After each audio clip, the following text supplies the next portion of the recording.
Well, hey guys, welcome to Star Wars on High. Thank you for stopping by.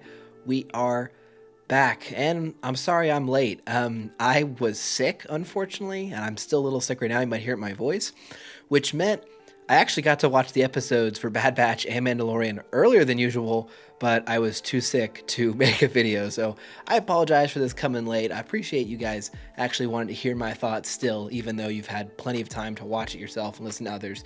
It does mean a lot. But today we're going to be talking about Mandalorian Season 3, Episode 1. And I got to tell you guys, I love the excitement in the air during these launch periods. I do. It's been 2 years since we've seen this character. There's just such a community coming together, such excitement and hype. I just absolutely love it. I think it's so much fun, and I could feel that Tuesday night, yesterday. I absolutely love just the energy that is back in the community. So just wanted to say that off the top. It's just, I'm revved up, I'm excited. So off the top, my spoiler-free thoughts, I'll give you a couple in case you haven't watched it yet and you want to click away. I think it was a good episode. I don't think it was perfect. I think there were some things I would have changed a little bit, but overall, a really solid beginning. I'm not a reviewer who's had a chance to see episode 1 and 2. I know a lot of reviewers have, so I don't know how it's going to flow with the second episode. But I can tell you, my feeling almost was we needed another 30 minutes. It felt like we did a lot of jumping and a lot of really quick things to set up the season, and you didn't really get a chance, I think, to kind of breathe. Now, what it did set up, I think, is extremely exciting, and the action in this episode, I thought, also heavily delivered. So, a really good episode, I think, above average and a great Mandalorian time, but I don't think it was perfect. Now, with that being said, I am going to hop into spoilers at this time and go into what I liked and what I didn't in some more detail. So what worked? Well, like I just said, to kind of end that little spoiler-free thoughts, the action, specifically the space battles with our pirates here, were really, really good. I absolutely love the Naboo starfighter, in action. It's so sleek, so fast. It just has such a presence on screen. And while the Razor Crest had its own charm, it was this kind of rugged, big bounty hunter weapon. I loved that. But I think this has given a whole new sleekness, a whole new kind of fighting prowess to Mando. So I really enjoy seeing him kind of utilize that in this confrontation. I thought the action scene with the giant crocodile to open it up was fun. I have mixed thoughts a little bit in the sense that, the Mandalorians are very proficient, effective warrior culture, and they seemed pretty outmatched by the alligator, which again, it seemed extremely formidable. It had like bulletproof skin. It was really powerful, but I guess I just wish they looked a little bit more organized. They looked a little scattered. And while it was awesome seeing Din Djarin come and light it up and then hop out of his ship like, I'm back, I just felt like the Mandalorians didn't seem very, very organized. Now, why could that be? It's because this is a small sect of Mandalorians.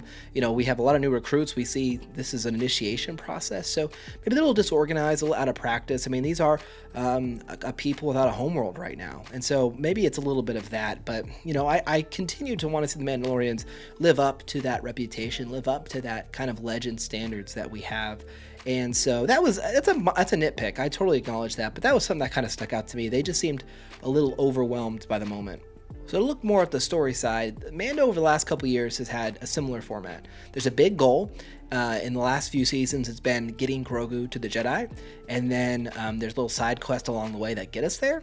And this season, it seems like that big goal is going to be Din Djarin returning to bathe in the mines of Mandalore to get forgiveness for breaking the Creed, which I love, by the way. You guys know, if you've watched the channel at all, I'm a huge Mandalorian culture fan. I have my Darksaber over there. I have my Mando helmet. I absolutely love, I'm wearing the Mythosaur hat. I absolutely love their culture, and so I am so in on that being a quest. And restoring Mandalore is one of my biggest hopes for this show.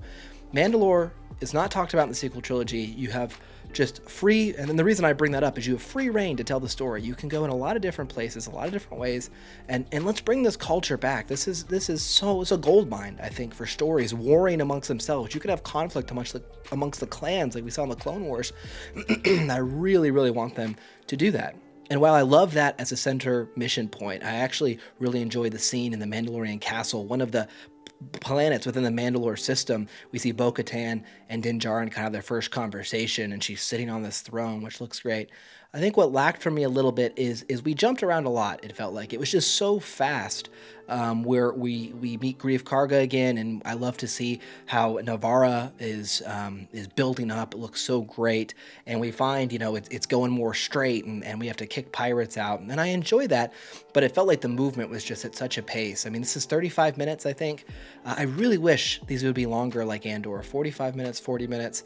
That's my overall feeling about Mandalorian up to this point as a show. I feel like some of the episodes just go so quick. And they can feel a little bit fetch questy, right? Okay, we got a new mission. Okay, we got to go. We can't do the mission yet. We got to get a new piece. In this case, it's we need IG-11. Now we got to find a new circuit board. And candidly, off the top, it's kind of a silly thing for me. Do we really need this droid? And I know Mando, Din Djarin, it's established he doesn't trust droids, but I mean, why does he really need a droid to go to Mandalore? I mean, to me, it feels a little bit silly if I'm being honest as a plot point. But it doesn't mean it's not fun. And Grogu's adorable, and everything from a visual perspective blew me away this episode. So I focus on some negatives, and I don't want that to detract. I really like this show. I really had a fantastic time returning to the Mandoverse yesterday. There was just a few things I noticed that weren't quite as tight, and I think a lot of that is just it's the first episode after 2 years, and they're trying to set it up. They're trying to go quick. So I have a feeling over the next couple episodes, these kind of nitpicks are going to go away. But I'm going to give you guys my honest thoughts. I had a great time. I mean, if I were to give it like a letter grade, I think it's a B. I think it's good. I don't think it's great, but I think it did everything it needed to get me hyped for the rest of the season. But I want to know what you guys think. Let me know down below. As I said at the beginning, it's just so exciting to be back with this kind of fan hype. I just love the energy, man. It makes me so excited to make videos.